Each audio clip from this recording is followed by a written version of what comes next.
Oh, do come in. It seems we have another little puzzle on our hands, don't we? Murder in the Snow Maze.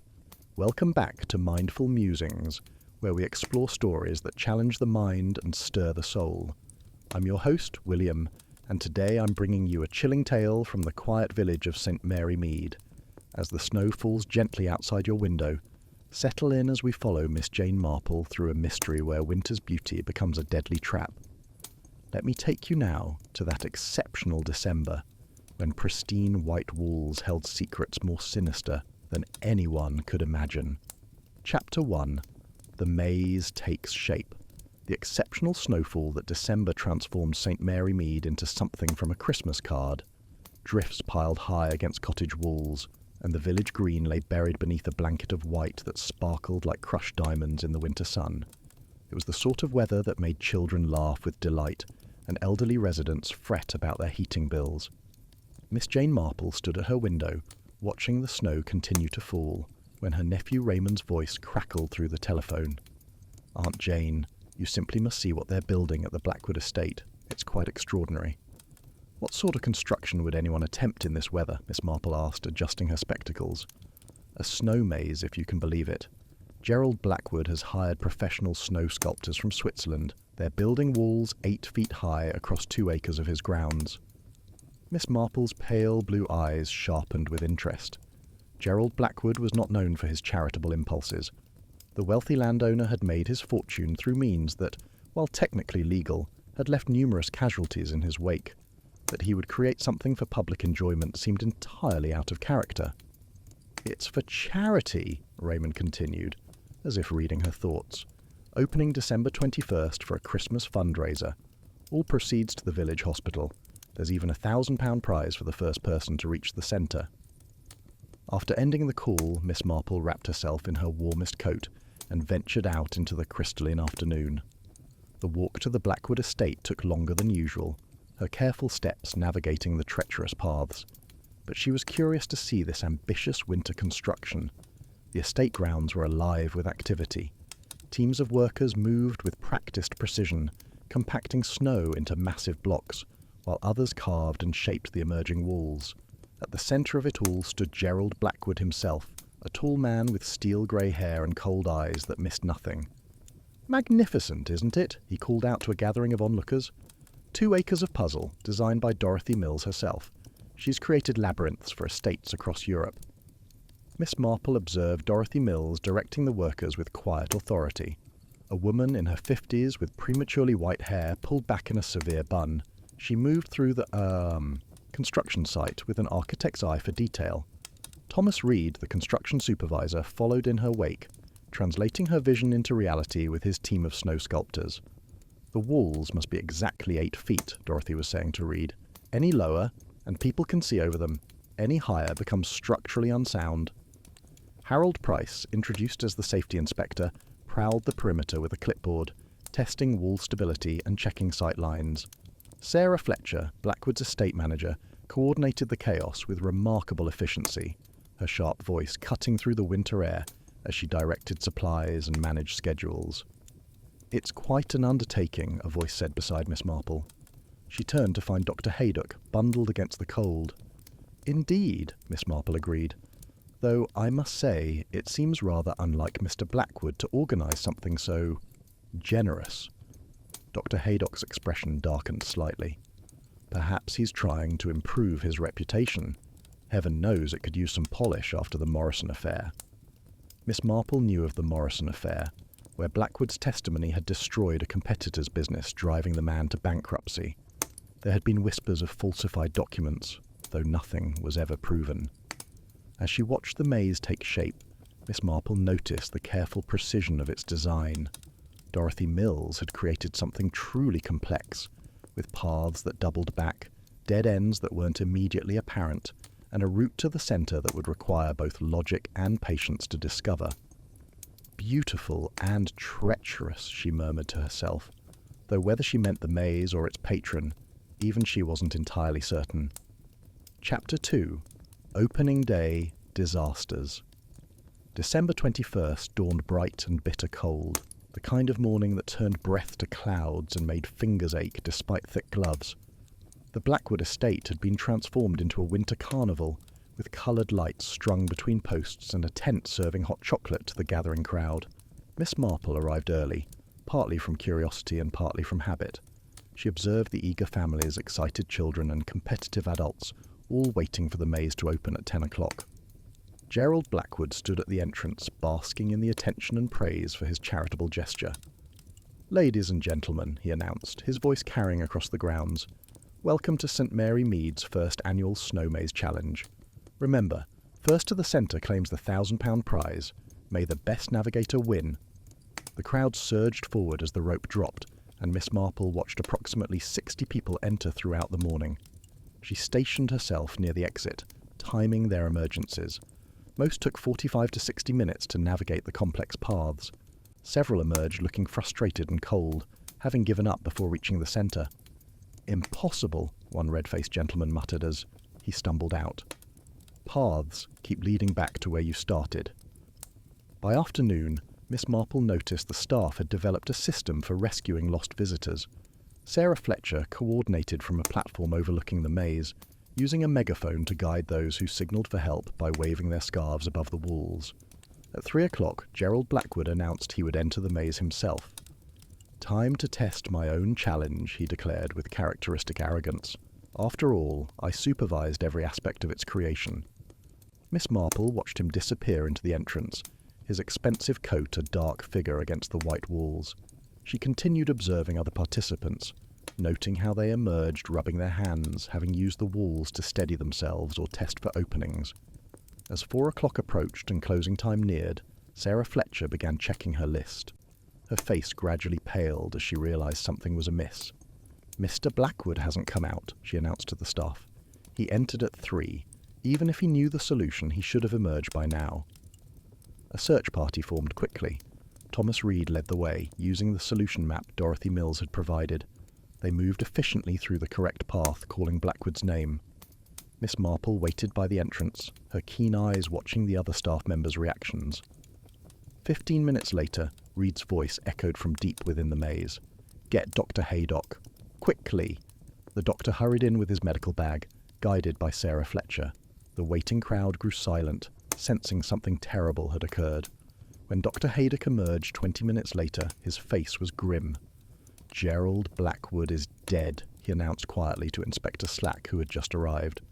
"Found at the centre of the maze, standing position, appears to be cardiac arrest." Miss Marple observed the reactions carefully. Dorothy Mills had gone very still, her face expressionless. Thomas Reed looked shocked but not entirely surprised. Harold Price gripped his clipboard with white knuckles. Sarah Fletcher seemed to be fighting to maintain her professional composure. "Natural causes, then?" Inspector Slack asked hopefully. Dr. Haydock hesitated. "That's what it appears to be, but something seems off. His position, the way his hands are discoloured. I want to run toxicology tests." As the crowd dispersed and the maze was sealed, Miss Marple lingered. She noticed Dorothy Mills staring at her creation with an unreadable expression. "Such a shame," Miss Marple said gently. "Your beautiful maze scene of such tragedy." Dorothy's laugh was bitter. "Beautiful things often hide ugly truths, Miss Marple. Didn't someone once say the perfect crime is one that looks like an accident?" Before Miss Marple could respond, Dorothy walked away, leaving only footprints in the snow. Chapter 3. Poison in the Snow. The village hall had been commandeered as a temporary headquarters for the investigation. Inspector Slack paced before a hastily assembled group that included Miss Marple, Dr. Haydock, and the 5 individuals who'd had access to the maze before it opened to the public. "Dr. Haydock has discovered something significant," Slack announced, his usual bluster somewhat subdued by the complexity of the case. Dr. Haydock stood, holding a medical report. Gerald Blackwood didn't die of natural causes. He was poisoned with a fast-acting toxin absorbed through the skin, specifically concentrated nicotine delivered via DMSO, a substance that penetrates skin rapidly. A stunned silence filled the room. Sarah Fletcher was the first to speak. "But how? When? He was only in the maze for an hour." "That's the diabolical part," Dr. Haydock continued. The poison was on the maze walls themselves. Specific sections had been treated with a DMSO solution. Every time Blackwood touched a wall to steady himself or test for passages, he absorbed more poison. Inspector Slack's face reddened. You mean to say the entire maze is poisoned? We had 60 people go through there. Not the entire maze, Dr. Haydock corrected. We've tested extensively. Only 7 specific wall sections show chemical residue. Somehow, the poisoner knew exactly which walls Blackwood would touch. Miss Marple had been examining the maze layout plans spread on the table. Most curious, she murmured. These 7 sections form a very specific pattern. Dorothy Mills leaned forward. Those are all along the solution path, the optimal route to the centre, but anyone could have touched those walls. Yet no one else did, Miss Marple observed. You see, Inspector, while 60 people entered the maze, none found the optimal solution. According to the timing records, everyone who reached the centre took significantly longer than the 45-minute optimal time. Thomas Reed frowned. But how would the poisoner know Blackwood would take the optimal path? Because, Miss Marple said quietly, Mr. Blackwood knew the solution. He had supervised the design, hadn't he, Miss Mills? Dorothy's face remained impassive. Yes, I provided him with a solution map. He insisted on having it, said he needed to understand every aspect of what he was paying for. Inspector Slack seized on this. Who else had access to the solution map? All of us, Sarah Fletcher said. Dorothy provided copies for safety purposes, in case we needed to guide out lost visitors. Harold Price added, but knowing the solution doesn't mean knowing which specific walls someone would touch. People navigate differently, use different walls for support. Miss Marple had been studying the construction photographs. Mr. Reed, during construction, were the walls numbered or marked in any way? Reed nodded. Each section had a construction sequence number for tracking purposes. Dorothy's master plan showed which sections were built when. And these markings, were they on all the solution maps? Dorothy stiffened slightly. No, only on my original design map. The copies I made for others were simplified, showing just the paths. Inspector Slack began to understand. So, only you, Miss Mills, knew which specific wall sections corresponded to which parts of the path? That's absurd, Dorothy protested. Anyone could have figured it out by walking the route themselves. Perhaps, Miss Marple said mildly. But that would require access to the maze before it opened, wouldn't it? And according to the records, the maze was sealed after final inspection the night before opening. Sarah Fletcher suddenly spoke up. Wait, Dorothy, you did the final inspection alone, didn't you? You said you needed to check structural integrity. The room's attention focused on Dorothy Mills, who sat very still, her hands folded in her lap. Miss Marple noticed they were surprisingly steady for someone under such scrutiny. I did inspect the maze, Dorothy said calmly.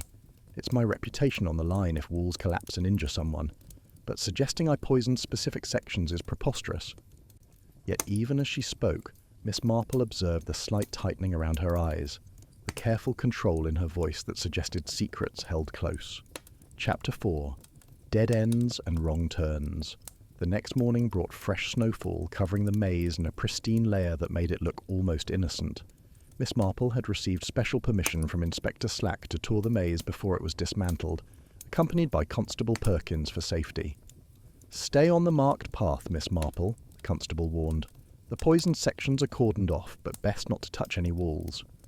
Miss Marple moved through the maze methodically, not following the solution, but exploring the dead ends and circular paths. At each turn, she paused to consider what would make a person touch the wall. Sometimes it was for balance on the slippery ground. Sometimes to test if a passage continued beyond a visual corner. Sometimes, simply from frustration, slapping the wall when reaching yet another dead end. Curious, she murmured, examining a section that led nowhere. This wall shows no chemical residue, yet it's precisely where someone lost would likely rest their hand. She thought about the cruelty of the design. Not the maze itself, which was brilliantly crafted, but the poisoning. To kill randomly would be monstrous, risking children and innocence. But to kill specifically required intimate knowledge of how one particular person would navigate. Back at the village hall, she found Thomas Reed studying construction photographs. His weathered face showed the strain of the investigation. Mr. Reed, Miss Marple said gently, You knew Mr. Blackwood well, having worked on many of his projects. Reed's jaw tightened. I knew him professionally, that's all. Yet your sister had dealings with him, didn't she?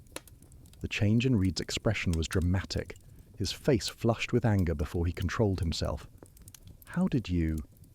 Village. Gossip, I'm afraid. Your sister filed a harassment complaint against Mr. Blackwood 3 years ago. Reed's hands clenched. He destroyed her. Not content with what he did to her personally, he spread lies that ruined her reputation. She can't find work anywhere now. You must have been very angry. Angry enough to kill him? Reed laughed bitterly. Yes, I won't deny it. But I didn't poison those walls. I helped build them, yes. But I had no idea which ones he'd touch. Meanwhile, Inspector Slack was interviewing Harold Price, whose usual punctilious manner had crumbled under questioning. 28 years, Price was saying. I gave that man 28 years of loyal service. Then he fires me 2 years before retirement to avoid paying my pension. Said it was restructuring, but he hired someone younger the next week. Sarah Fletcher, waiting her turn, overheard this. Her composed facade cracked slightly. Mr. Blackwood had a talent for destroying lives, she said quietly. My husband took his own life after Blackwood's testimony in court branded him a thief and embezzler. The charges were dropped after Tom died, of course. Blackwood admitted he might have been mistaken. Mistaken? Miss Marple absorbed all of this information. 4 people with powerful motives to kill Gerald Blackwood. Yet only one could have poisoned those specific walls. That evening, she visited Dorothy Mills at her small cottage. The woman was packing boxes, preparing to leave St. Mary Mead. Going somewhere, Miss Mills? Dorothy didn't look up. My work here is finished. Time to move on. Your work designing the maze, or something else? Dorothy finally met her eyes. What are you implying, Miss Marple? I'm curious about your history with Mr. Blackwood. You designed this maze for a man who had wronged so many. Why accept the commission? Dorothy's smile was enigmatic. Perhaps I needed the money. Perhaps I enjoyed the irony of creating something beautiful for such an ugly soul. Or perhaps, Miss Marple suggested gently, you saw an opportunity for justice. The 2 women regarded each other in silence. Finally, Dorothy spoke. Justice is a maze itself, Miss Marple. Sometimes the correct path isn't the obvious one. Chapter 5. The Designer's Map.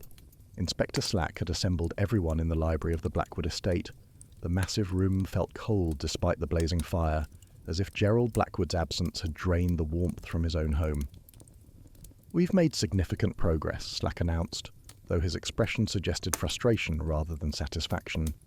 We know how Mr. Blackwood was killed, and we know it required intimate knowledge of both the maze design and his likely path through it. He produced several documents, spreading them on the oak table. These are the various copies of the solution map. Miss Mills, would you identify which is your original? Dorothy stepped forward, studying the papers before pointing to one covered in annotations and numbers. This one. You can see my construction notes and the sequence numbers. Miss Marple examined the map carefully. Unlike the clean copies given to others, Dorothy's original was a working document, covered in pencil marks, measurements, and most tellingly, specific wall identification codes. These codes, Miss Marple said, they correspond to the 7 poisoned sections, don't they? Inspector Slack checked his notes. Sections A7, C13, E22, G9, K15, M31, and P18, all on the optimal path. Harold Price interjected, but anyone with access to the maze could have identified these sections by walking the route. True, Miss Marple agreed, but that would require multiple trips to apply poison to each section without being observed. Much simpler if one knew exactly which walls to target beforehand. Sarah Fletcher had been silent, but now she spoke. Inspector, I've remembered something. The night before opening, I saw lights in the maze around midnight. I assumed it was security, but when I checked the log this morning, no security patrol was scheduled. All eyes turned to Dorothy, who remained remarkably composed. I did return that night, as I've already stated. Final structural inspection. At midnight? Slack pressed. I couldn't sleep. The responsibility of ensuring safety weighed on me. Thomas Reed suddenly spoke up. That's interesting, because I was also restless that night. I took a walk around 11:30 and I didn't see any lights at the maze. The inconsistency hung in the air. Dorothy's composure finally showed a crack. Perhaps it was later than midnight. I didn't check the exact time. Miss Marple had been examining the construction photographs again. Miss Mills, in these images from the building process, you're wearing gardening gloves. Rather unusual for someone supervising construction. The cold, Dorothy said quickly, and the snow is abrasive. Yet Mr. Reed and his team wore work gloves, quite different from yours. Gardening gloves are typically thin, designed for dexterity with plants. They would offer little protection from cold or abrasion, but they would be ideal for handling chemicals without leaving fingerprints. Inspector Slack seized on this. Miss Mills, we'll need to search your cottage and garden shed. Dorothy's face had gone pale. You'll need a warrant for that. Already obtained, Slack said grimly, based on the inconsistencies in your statement and your unique access to the critical information. As they prepared to leave for Dorothy's cottage, Miss Marple noticed something others had missed. Dorothy wasn't protesting her innocence. She wasn't expressing outrage at the invasion of privacy. She was simply watching, waiting, as if she had expected this moment all along. Miss Mills, Miss Marple said quietly, you're not surprised by any of this, are you? Dorothy met her gaze steadily. I'm a designer, Miss Marple. I plan for all contingencies, including being caught. Every maze has an exit, Dorothy replied. The question is whether one chooses to find it. The search of Dorothy's cottage would prove revealing, but Miss Marple already sensed they were approaching the heart of the maze, where the truth waited like Gerald Blackwood had, frozen in a moment of terrible realization. Chapter 6. Secrets in the Shed. The garden shed behind Dorothy Mills's cottage told a story of meticulous planning. Inspector Slack's team found bottles of DMSO, containers of liquid nicotine labelled as pesticide concentrate, and most damningly, a pair of gardening gloves that tested positive for both substances. Enough nicotine here to kill a dozen men, the forensic officer reported, and the DMSO concentration matches what we found on the maze walls. Dorothy stood in her cottage doorway, watching the search with an expression of detached interest. Sarah Fletcher and Harold Price had been summoned as witnesses, while Thomas Reed waited by the gate, his face grim. Miss Marple examined the shed's interior, noting the organised shelves and carefully labelled supplies. You're very methodical, Miss Mills. Everything in its place. I'm a designer, Dorothy replied. Organisation is essential to my work. Including designing murder? Dorothy's smile was thin. That's a serious accusation. Inspector Slack emerged from the shed holding an evidence bag. Miss Mills, I'm arresting you on suspicion of the murder of Gerald Blackwood. Wait, Dorothy said calmly. Before you take me away, perhaps you'd like to understand why.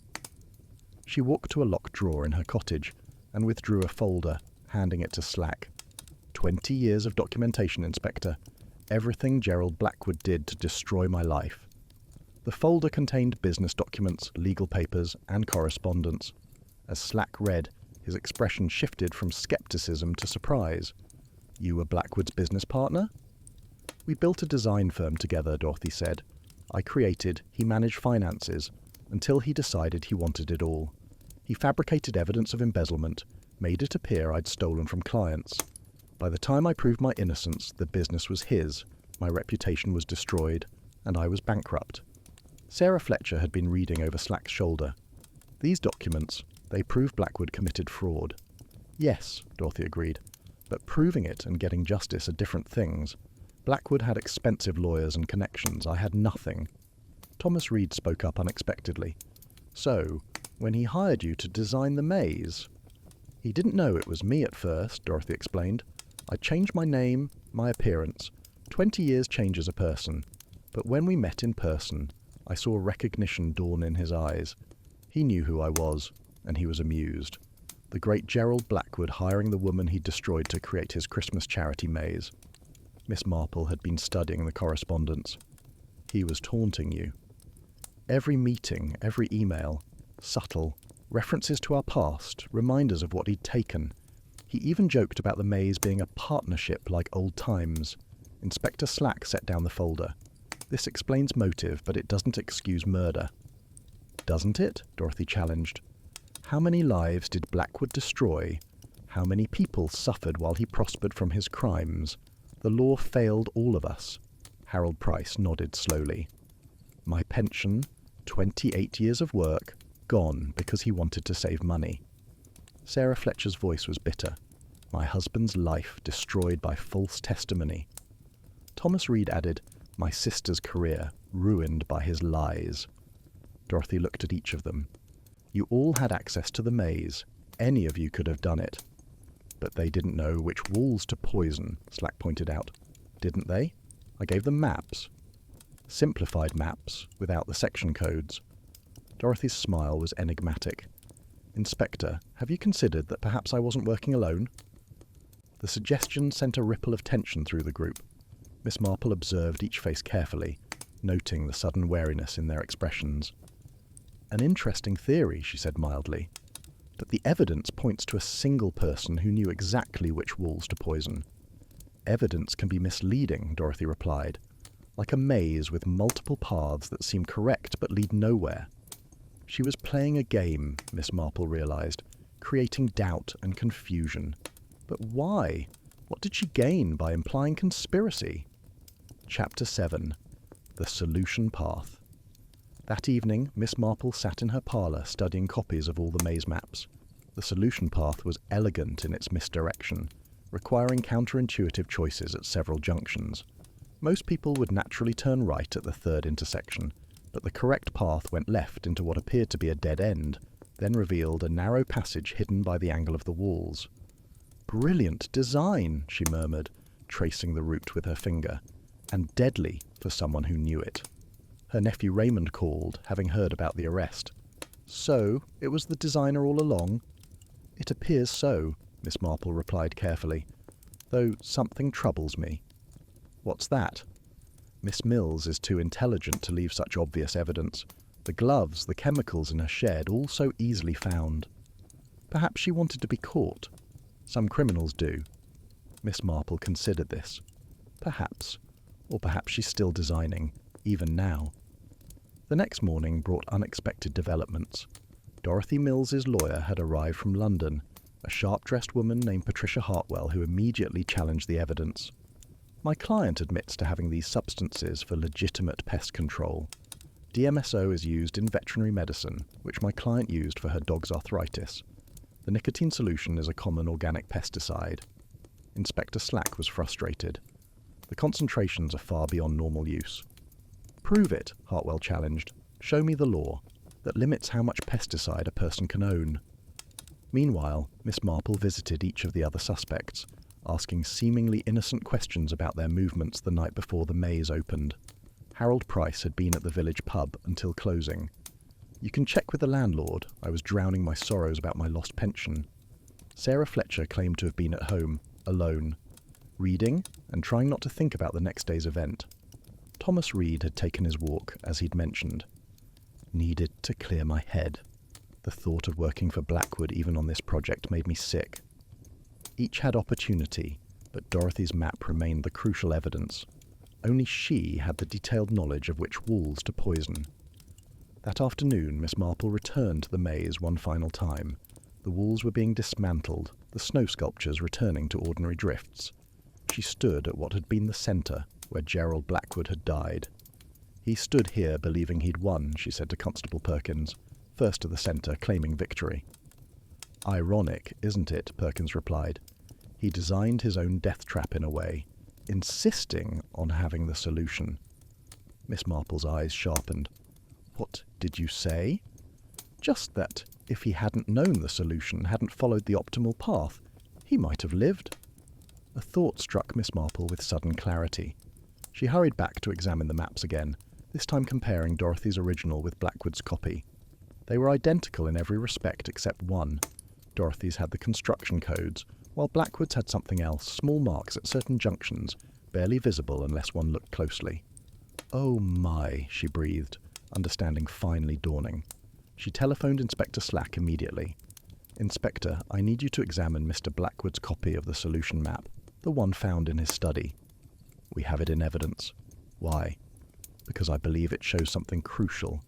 Mr. Blackwood marked his preferred route through the maze, the walls he would naturally touch for support based on his previous walkthrough during construction.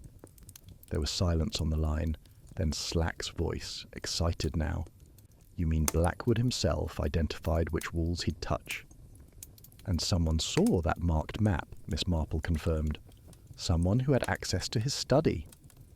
The investigation had taken a new turn, leading not away from Dorothy Mills but toward an uncomfortable truth about the nature of justice and revenge. Chapter 8. Frozen Evidence. Inspector Slack reconvened everyone in the village hall, this time with Gerald Blackwood's marked map displayed prominently on an easel at the front of the room. The small pencil marks, barely visible to the casual observer, were now circled in red ink, corresponding exactly to the 7 poisoned wall sections. The afternoon light streaming through the tall windows cast long shadows across the assembled group, creating an atmosphere of theatrical tension that seemed fitting for the revelations about to unfold. "Mr. Blackwood apparently walked through the maze during construction," Slack explained, his voice carrying the weight of newfound understanding.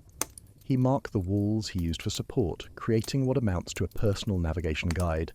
These marks indicate his natural tendency to steady himself at specific points, his preferred handholds when navigating turns." Sarah Fletcher studied the map intently, her fingers tracing the air above the marked sections without quite touching the paper. "I remember that day with perfect clarity.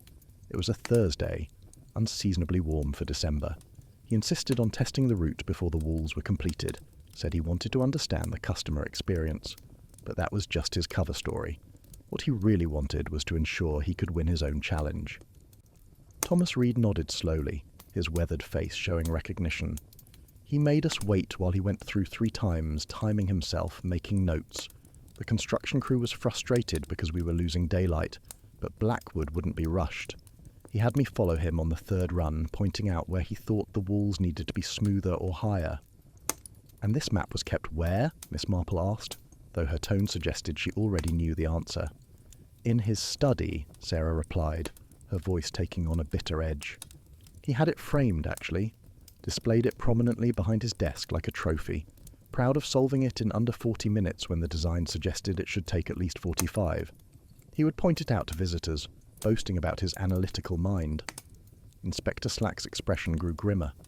"So, anyone with access to the study could have seen which walls he'd marked, could have studied his personal navigation habits." Dorothy Mills had been silent throughout this exchange, but now she spoke with careful precision. "I was never in his study. He made quite a point of that. He conducted our meetings in the estate office, a cold room with no personal touches.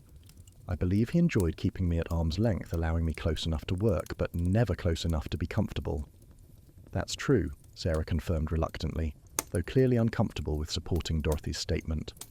"Mr. Blackwood kept his study private. Only staff and close associates were allowed in. He called it his sanctuary, though I'd hardly describe a room full of documents detailing destroyed lives as sanctified." Miss Marple had been observing Harold Price, who had grown increasingly uncomfortable, shifting in his chair and avoiding eye contact. "Mr. Price, you inspected the entire estate for safety compliance, didn't you? That would have included all interior spaces." Price nodded slowly, his hands clasped so tightly his knuckles had gone white. "Including the study, yes. Had to check the fireplace and electrical systems. Spent nearly 2 hours in there because Blackwood insisted on explaining every photograph, every memento. It was torture, listening to him crow about his victories." "And you, Mr. Reed?" "I've been in there multiple times. Blackwood called me in once to discuss changes to the maze height, another time to review the construction timeline. He always made me stand while he sat, a petty power play that he seemed to enjoy." "Mrs. Fletcher, you obviously had regular access." "Daily," Sarah admitted with evident distaste. "I managed his correspondence from the study desk. Every morning from 9 to 11 I would sort his mail, prepare his responses, update his calendar. The map was always there, watching me work like an accusation." Dorothy laughed bitterly, the sound sharp in the quiet room. "So everyone except me could have seen the marked map. How remarkably convenient. The one person you've arrested is the only one who couldn't have known about Blackwood's personal navigation markers." Inspector Slack was reviewing his notes, flipping through pages with increasing agitation. But knowing which walls Blackwood would touch doesn't explain how the poison was applied. We've established it was done the night before opening, and Miss Mills admitted to being there. Actually, Miss Marple interjected, her voice gentle but firm, we've established that Miss Mills was at the maze that night. But was she alone? The question hung in the air like a sudden frost. Sarah Fletcher shifted uncomfortably, her composed facade cracking slightly. What are you suggesting? I'm wondering if perhaps more than one person was involved, not necessarily working together, but taking advantage of the same opportunity. Consider the psychology of it.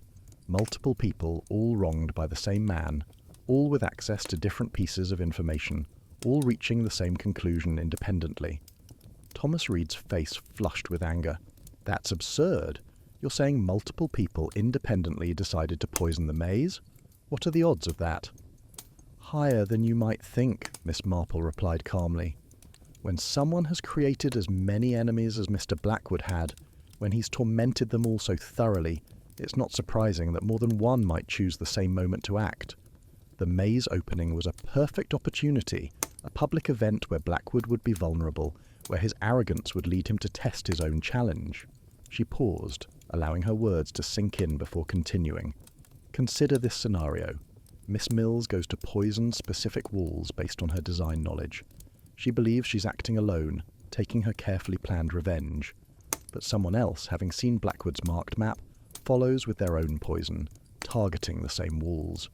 Both believe they're acting alone, neither aware of the other's presence or intentions. Dorothy's eyes widened with genuine surprise. You mean someone else?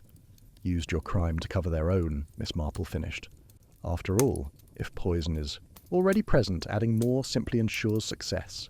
And if the crime is discovered, the evidence points to one person, not two. Harold Price suddenly stood, his chair scraping loudly against the floor. I need to leave. This is too distressing. My heart condition. Sit down, Mr. Price, Slack commanded, his voice brooking no argument. No one leaves until we sort this out. Your heart was healthy enough for you to walk through the snow at midnight. The colour drained from Price's face. Miss Marple produced a small notebook from her handbag, its pages covered in her neat handwriting. I've been tracking everyone's movements that night. Mr. Price, you say you were at the pub, but the landlord recalls you left early, around 10:30.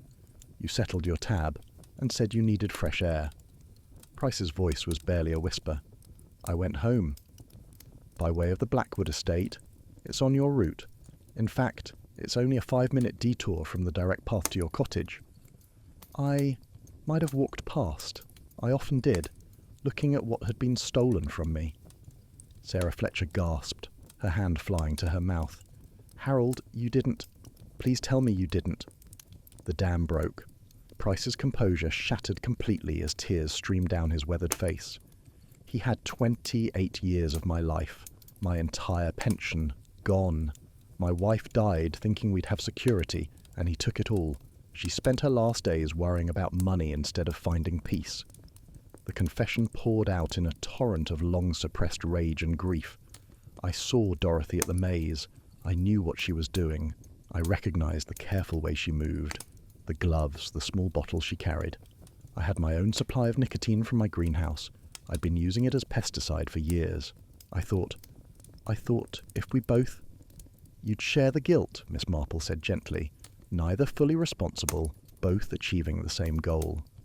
Inspector Slack was incredulous, his professional composure finally cracking. So, both of you poisoned the walls, the same walls on the same night? Dorothy stood slowly, her dignity intact despite the circumstances. I suppose there's no point denying it now. Yes, I poisoned the walls along the solution path. I knew exactly which ones from my design, from my careful study of how people navigate mazes. And I added more poison to the same walls, Price admitted, his voice stronger now that the secret was out. Using Blackwood's own marks against him, I waited until Dorothy left, then I retraced her steps. I could see where she'd been from the slight disturbances in the snow at the base of the walls. I applied my own poison to the same sections, ensuring that Blackwood would receive a fatal dose. The revelation stunned everyone into silence.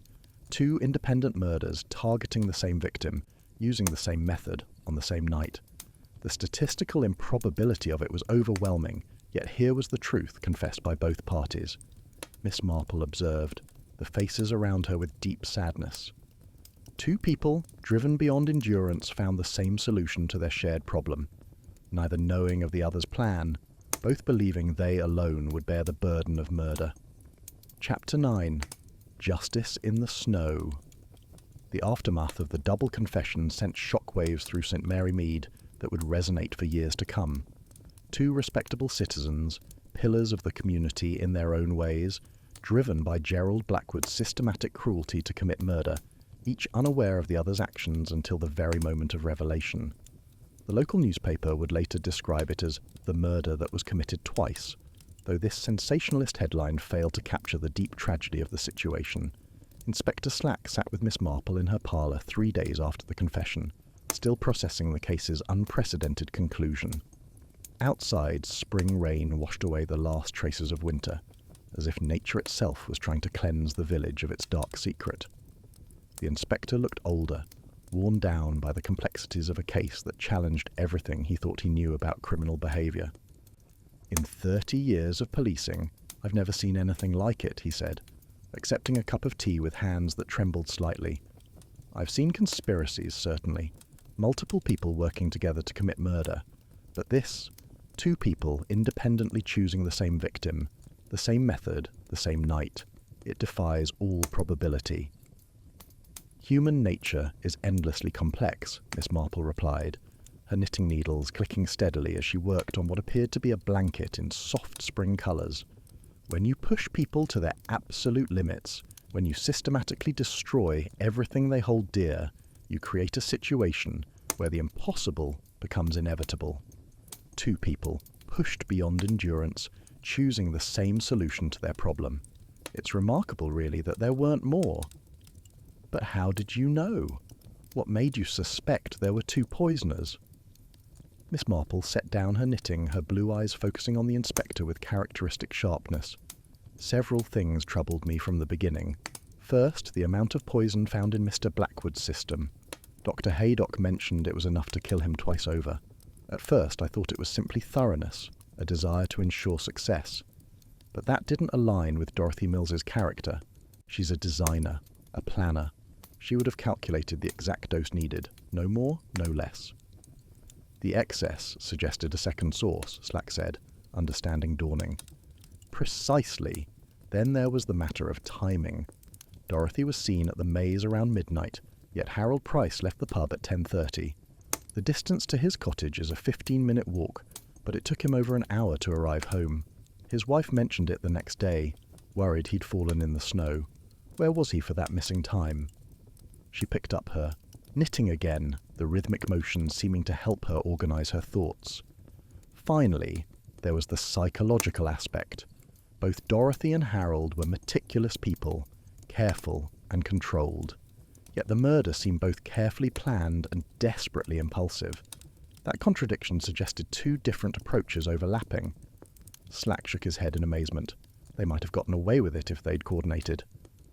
"Perhaps. But I don't think either was capable of trusting another with such a secret. They'd both been betrayed too deeply by Blackwood to ever trust again." The legal proceedings that followed were unlike anything the county had seen.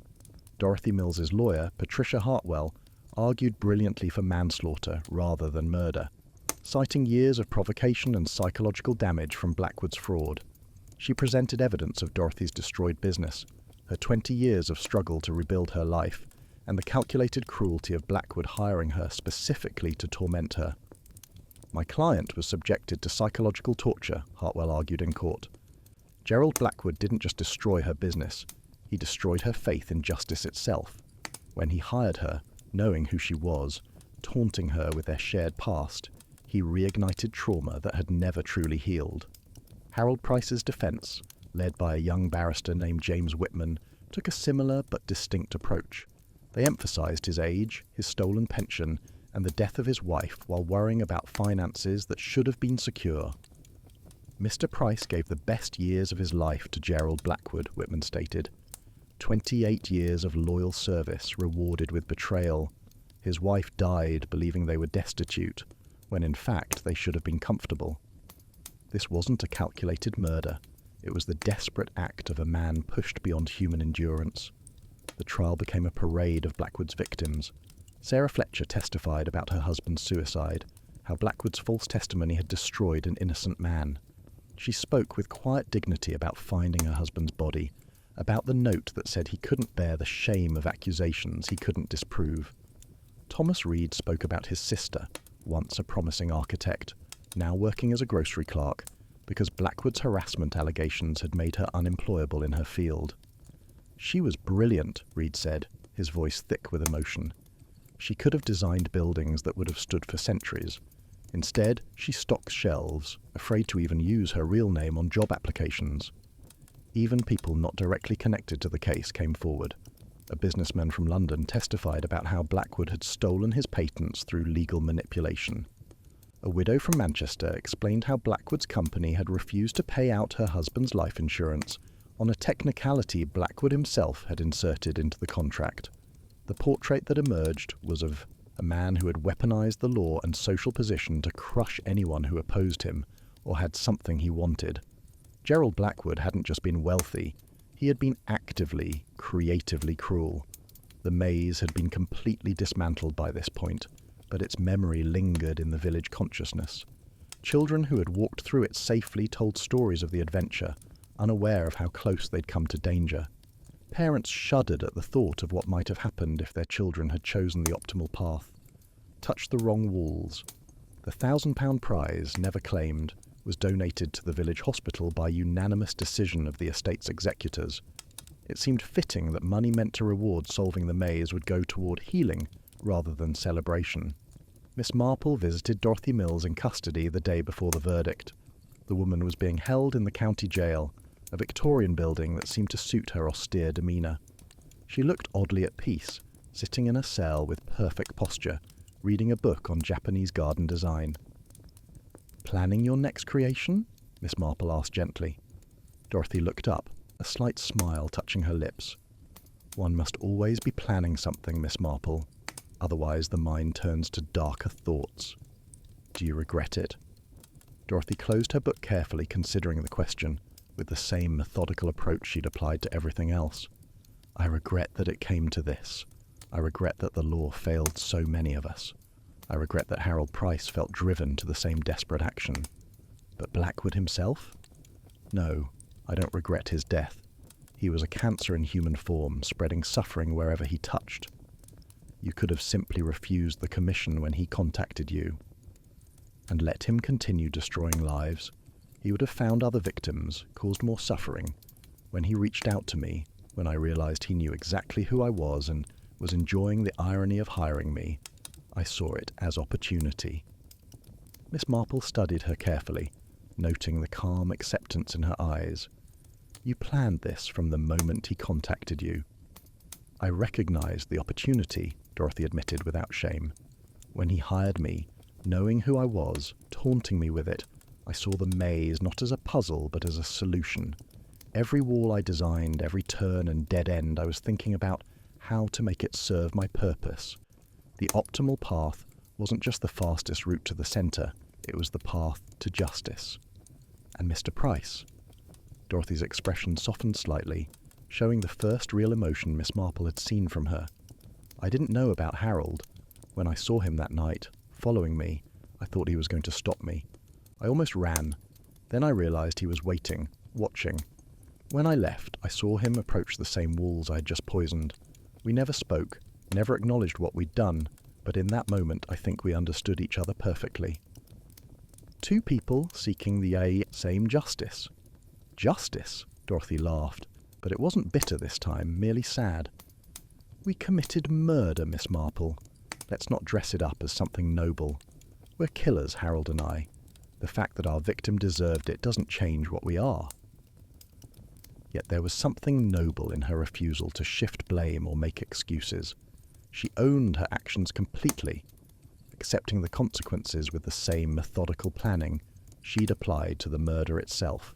She wouldn't claim temporary insanity or diminished capacity. She had murdered Gerald Blackwood with full knowledge and intent, and she would face whatever punishment the law decreed. The verdict, when it came, reflected the jury's struggle with the case.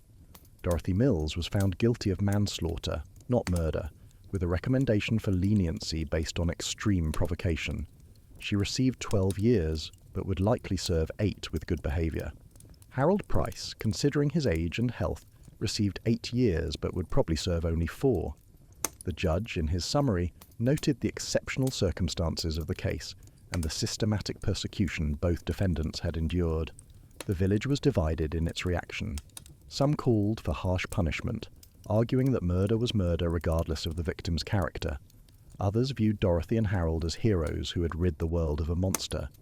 Most fell somewhere between, uncomfortable with condoning murder, but understanding the desperation that had driven it. Chapter 10. The Maze's Final Secret.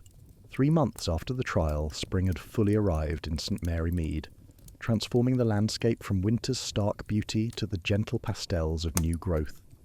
Where the snow maze had stood, daffodils now bloomed in cheerful defiance of the winter's dark events, their yellow heads nodding in the breeze as if agreeing with some unheard conversation.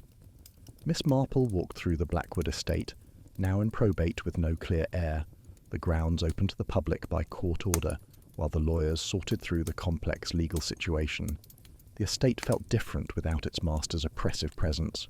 The gardens, freed from Blackwood's rigid control, had begun to grow wild at the edges, softening the harsh lines he had preferred. Birds nested in trees that would have been pruned to prevent such mess. Nature was reclaiming the space, making it less monument to wealth and more simply a beautiful piece of countryside. Miss Marple paused where the maze's centre had been, now marked by a small memorial stone. The inscription, decided upon after much debate by the village council, read simply, "May justice and mercy find their balance." It was not a memorial to Gerald Blackwood. No one had wanted that, but rather an acknowledgement of all he had harmed and the complex moral questions his death had raised. Dr. Haydock found her there, having walked up from the village after his morning rounds. He was one of the few who knew how deeply the case had affected Miss Marple, how she had struggled with her role in uncovering the truth that had sent 2 essentially good people to prison. "Still thinking about the case?" he asked gently, joining her in contemplation of the memorial. "I often think about it," Miss Marple admitted, her voice carrying a weight of sadness. 2 people, unknown to each other in their plans, choosing the same moment, the same method, the same target. What are the odds of such a thing? Astronomical, I'd imagine. Perhaps. Or perhaps there's something in the air when injustice reaches a certain point. A collective decision that enough is enough, like a cup that's full to the brim. It takes only one more drop to make it overflow, but if multiple drops fall at the same moment... She trailed off, lost in thought. Dr. Haydock respected her silence, understanding that she was working through something that went beyond mere crime and punishment. They walked together toward the estate house, where Sarah Fletcher was overseeing the cataloguing of Blackwood's vast assets. She had been retained by the court to manage the transition, her efficiency and intimate knowledge of Blackwood's affairs invaluable to the process. Many had wondered why she would continue to work in the house of a man who had caused her husband's death, but Sarah had said simply that she wanted to ensure his victims received whatever compensation could be extracted from the estate. "Miss Marple," Dr. Haydock, Sarah greeted them at the door, her manner more relaxed than they had ever seen it. "I found something you should see, something quite extraordinary."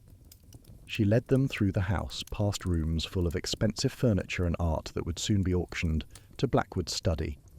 The room had been stripped of its grandeur, boxes of documents stacked for review, filing cabinets emptied, and their contents sorted. The framed maze map was gone, taken as evidence and never returned. On the massive oak desk lay a leather-bound journal, its pages yellowed with age but the writing still clear. This was hidden in a secret compartment in his desk. I only found it because I was checking for valuable items before the desk goes to auction. "What is it?" Dr. Haydock asked. "Blackwood's private diary, his real thoughts, not the sanitized version he showed the world." Read the entry from December 20th, the night before the maze opened. Miss Marple took the journal, adjusting her spectacles, and read aloud in her clear, precise voice. "Tomorrow the maze opens. What delicious irony that they've all worked to create my triumph. DM thinks she's so clever with her design, but I know who she really is.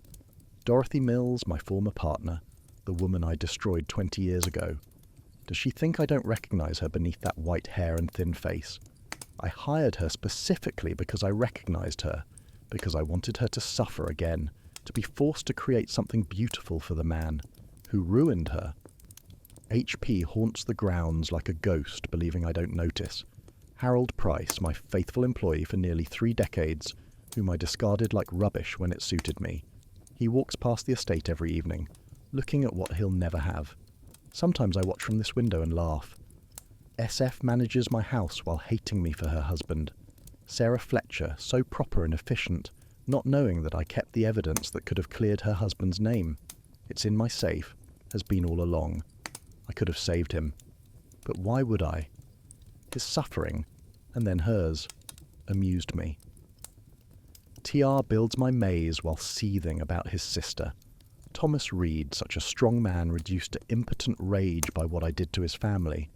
His sister was quite pretty before I destroyed her reputation.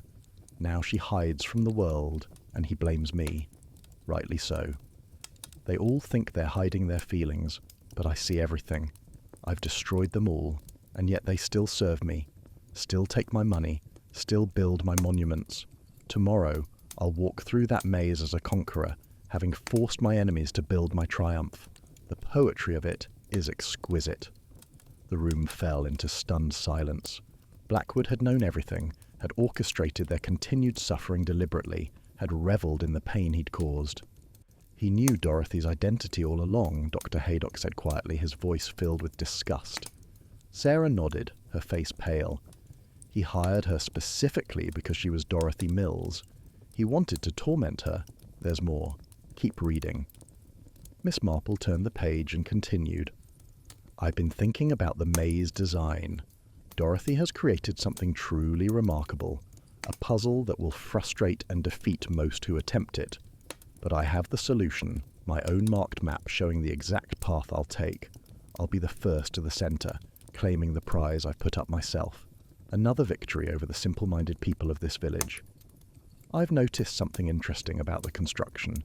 The walls along my chosen path are particularly smooth and well-formed. Dorothy has taken special care with them, perhaps thinking to make the correct path easier for those clever enough to find it. She doesn't realise she's simply made my victory more assured. My hands will glide along those perfect walls as I navigate to my triumph. There's something poetic about it all. I've spent my life building walls, legal walls, social walls, barriers that keep others from what they want while I take everything.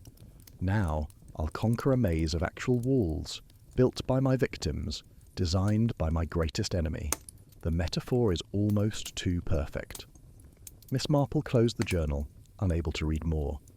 He constructed his own doom as surely as Dorothy constructed the maze. His cruelty created the very circumstances of his death. Thomas Reed appeared in the doorway, his face grave. Mrs. Fletcher asked me to come, said you'd found something important. He saw the journal and his expression darkened. His diary? His confession, Sarah corrected, to crimes we suspected but couldn't prove. Reed picked up the journal, reading silently for several minutes. When he looked up, his eyes were bright with unshed tears. He admits to fabricating the evidence against my sister. He describes exactly how he did it, names the people he bribed to support his lies. This could clear her name. There's more, Sarah said quietly. The demolition crew found something in the old foundation where the maze stood. You should all see it. They followed her outside to where workers had uncovered a metal box, sealed in waterproof coating, and buried deep beneath what had been the maze's centre. Inside were documents, contracts, correspondence, evidence of dozens of frauds and cruelties Blackwood had committed over the years, each one meticulously documented, as if he had been keeping trophies of his victims. He buried his crimes, Sarah breathed, her voice filled with wonder and horror. Literally buried them under the maze. The symbolism was staggering. Dorothy Mills had unknowingly built her instrument of revenge directly over Blackwood's hidden confession. A maze of deception above, buried truth below, and death at the centre where all paths converged. Look at this, Thomas Reed said, pulling out a thick folder. the original partnership documents between Blackwood and Dorothy Mills, showing he fabricated the embezzlement charges. Proof of her innocence hidden all these years. Inspector Slack arrived to collect the evidence, though he noted with professional frustration that it no longer mattered for prosecuting Blackwood himself. This could clear many people's names, restore reputations, including Dorothy's original business claims, Miss Marple noted. The fraud that started everything, she could potentially recover damages even from prison. And my husband's name, Sarah added softly, holding a folder marked with her maiden name. The real documents are here, showing he was innocent, 20 years too late, but at least now people will know the truth. As the afternoon wore on, they continued to uncover evidence of Blackwood's crimes. Each document told a story of calculated cruelty, of lives destroyed for profit or simply for amusement. The metal box was like a confession booth where Blackwood had stored his sins, never imagining they would be discovered. Dr. Haydock made a disturbing observation as they sorted through the papers. Look at the dates. He buried this box just before construction of the maze began, almost as if he knew something might happen to him, Miss Marple finished, as if he was preparing for the possibility of his death. Sarah Fletcher had been reading a letter from the bottom of the box. Her face had gone completely white. Listen to this. It's dated a week before the maze opening. I know they want me dead, all of them. I see it in their eyes, feel it in the air around me. Dorothy, Harold, Sarah, Thomas, they all dream of my death. I've pushed them to it deliberately, wanting to see how far I could go before one of them snapped. It's been the most amusing game. The maze is my masterstroke. I'll force them to build the instrument of their own humiliation, then triumph over them all by solving it first. If one of them does try to kill me, it will likely be there, at my moment of victory. How poetic that would be, to die at the centre of a puzzle of my own making. But I don't think they have the courage. They're all too weak, too broken by what I've done to them. They'll continue to serve me, hate me, and dream of revenge they'll never take. Still, just in case, I'm leaving this record. Let it be known that I lived exactly as I chose, took what I wanted, and regret nothing. If someone does manage to kill me, know that I drove them to it deliberately and consider it my final victory, turning one of them into a killer. The silence that followed was profound. Blackwood had not only known about the hatred surrounding him, he had cultivated it, nurtured it like a poisonous garden. He wanted someone to try, Thomas Reed said slowly, his voice filled with amazement. He was playing a game, seeing who would break first. But he didn't anticipate two people breaking simultaneously, Miss Marple observed. His final game produced an outcome even he couldn't have predicted. As spring afternoon faded toward evening, they stood once more where the maze had been. The daffodils swayed in the gentle breeze, bright and innocent, growing from soil that had once supported walls of frozen death. The Blackwood estate would eventually be sold, the proceeds distributed among his victims by court order. It would take years to untangle all the legal complications, but eventually some measure of restitution would be made. Dorothy Mills would serve her time, emerging to find her reputation oddly enhanced by the revelations of Blackwood's crimes. The evidence of her innocence in the original business fraud would lead to a posthumous restoration of her business rights and a significant settlement from Blackwood's estate. She would use the money to establish a foundation for victims of corporate fraud, turning her tragedy into hope for others. Harold Price would be released early for good behaviour, returning to a village that welcomed him with understanding rather than judgment. His pension would be restored from Blackwood's assets, along with interest and damages. He would live his remaining years in the comfort his wife had worried they'd never have. Sarah Fletcher would continue managing the estate's dissolution, finding a measure of peace in ensuring every one of Blackwood's victims received compensation. Her husband's name would be formally cleared, and she would finally be able to mourn him properly, without the shadow of false accusations. Thomas Reed's sister would receive a formal apology and substantial settlement, enough to restart her architectural career if she chose. Though the years couldn't be returned, at least her future could be reclaimed from the wreckage of her past. But that spring evening, as Miss Marple stood in the garden where poison had mixed with snow, All of that was still to come. For now, there was only the truth, finally revealed, and the understanding that sometimes the most complex puzzles have the simplest solutions. The maze was gone, but its lesson remained. The paths we choose define not just where we go, but who we become. Every maze has a solution, Miss Marple murmured to her companions, but sometimes the price of reaching the centre is too high to pay. Gerald Blackwood thought he was creating a monument to his cleverness. Instead, he built his own elaborate tomb. The daffodils nodded in agreement, their faces turned toward the setting sun, growing from earth that had seen too much darkness but would, perhaps, now finally know some light. The maze had been solved, the mystery unravelled, and justice, imperfect, complex, painful, had been served in the frozen heart of winter, thawing now into spring's uncertain promise of renewal.